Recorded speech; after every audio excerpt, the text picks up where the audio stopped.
আমি মহারাজাকে নমস্কার জানাই। তো আজকে এই অম্পি ব্লকের অধীনে অম্পি পার্টি অফিসে একটা সূত্র যোগদান সভা হয়েছে।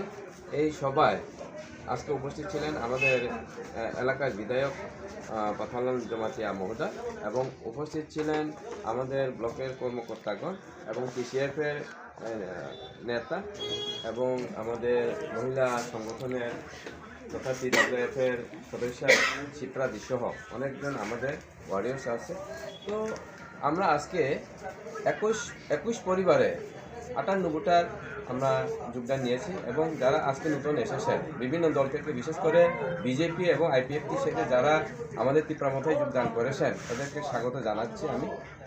আর আশা করব আগামী দিনে যারা এখন অম্পি বিধানসভা এলাকায় যারা বিভিন্ন পার্টিতে আছেন এরাও আসবে আমাদের এই তীব্রমথায়।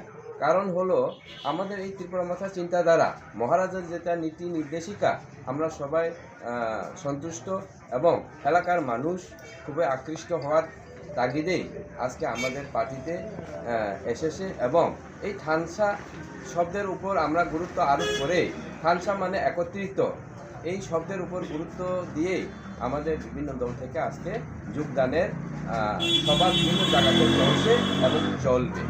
তো যারা নতুন এসেছেন অসংখ্য ধন্যবাদ এবং যারা আসবেন এদের জন্য আমরা দরজা খোলা রেখে আমরা সভা চালিয়ে যাচ্ছি। আচ্ছা স্যার, যারা আসছে না তাদের জন্য কি মেসেজ?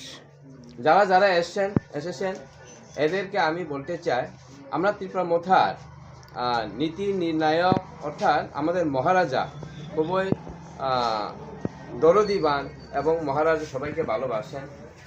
মহারাজা রাজ্যের মানুষ যারা নিজের অধিকার থেকে বঞ্চনা শিকার হচ্ছে, বিভিন্ন রাজনৈতিক দল বা সরকারের মধ্য দিয়ে যারা প্রকৃতপক্ষে উন্নয়ন হতে পারছে না, এলাকার উন্নয়ন হচ্ছে না, তো আমাদের মহারাজা যে তিপ্রাসা অ্যাকর্ড এবং মহারাজা যে এডিসি এলাকার উন্নয়নের জন্য যে কর্মসূচি কর্মযজ্ঞ হাতে নিয়েছে, ওইটা সফল হলে পরেই আমাদের এলাকা উন্নয়ন হবে, ওইটা আছে বিশ্বাস রাখবেন। এবং বিশেষ করে আমাদের এডিসি এলাকায় এখনো বিসি ইলেকশন হয়নি, বিসি ইলেকশন হলে পরেই আমাদের এডিসি এলাকায় প্রপারলি বা সঠিকভাবে উন্নয়নের কাজ ত্বরান্বিত হবে, এতে আমাদের আশা বিশ্বাস। Thank you sir.